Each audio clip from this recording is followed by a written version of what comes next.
bon matin, la gang de Marquette Nomade. Un autre pensée aujourd'hui, on est le 11 mai.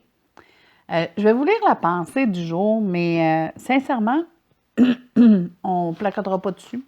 J'ai plus retenu un bout dans les commentaires qui m'appelle plus, parce que Confucius a certaines phrases qu'il a écrites qui ne sont pas toujours faciles à comprendre ou disons que je suis allée faire des recherches là, sur la définition de ce qu'il voulait dire.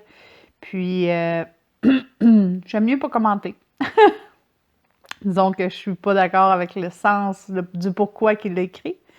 Fait que c'est pas grave. Mais il y a une belle phrase dans les commentaires qui, elle, fait réfléchir. Donc, le 11 mai. L'homme supérieur se tient dans le juste milieu. Confucius. Je vous laisse faire vos recherches afin de trouver le pourquoi que moi, ça ne m'appelle pas et que je ne veux pas en discuter. Parce que ça a été écrit dans un contexte de son temps, puis c'est plus des valeurs qu'on approuve aujourd'hui. Donc, dans les commentaires, l'exagération, qu'elle soit orientée positivement ou négativement, mène tout droit au déséquilibre et à l'anéantissement de tous les efforts déployés. Anorexie, boulimie, passivité, surmenage, c'est tout des contraires, etc.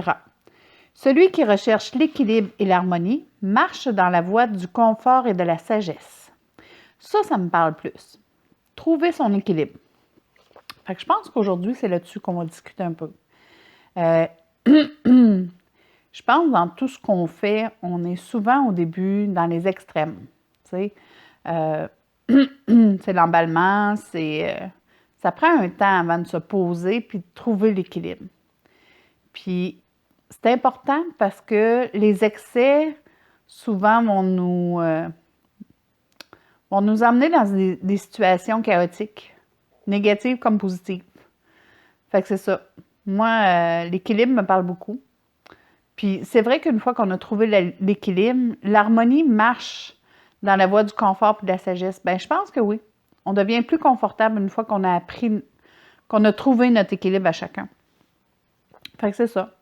Je pense que c'est de prendre des moments, je reviens souvent à la méditation, là, où le temps de faire le vide quand il y a quelque chose qui nous est proposé ou qu'on vit une situation ou des émotions, de la vivre, puis ensuite prendre un moment puis juste faire le vide puis d'accepter puis voir c'est où le juste milieu de ça, tu sais?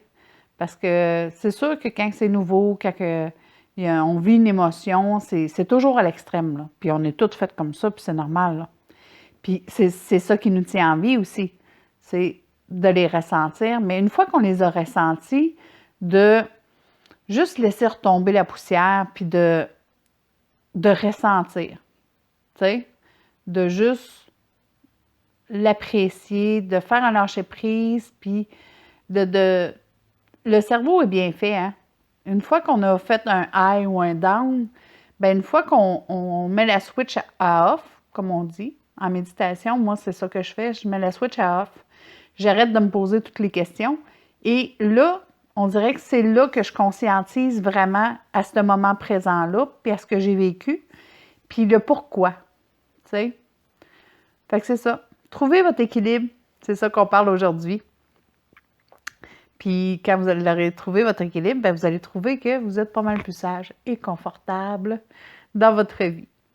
Fait que c'était notre petite chronique aujourd'hui sur les pensées chinoises, les pensées de la sagesse chinoise. Fait que sur ce, je vous souhaite une belle journée. Bye!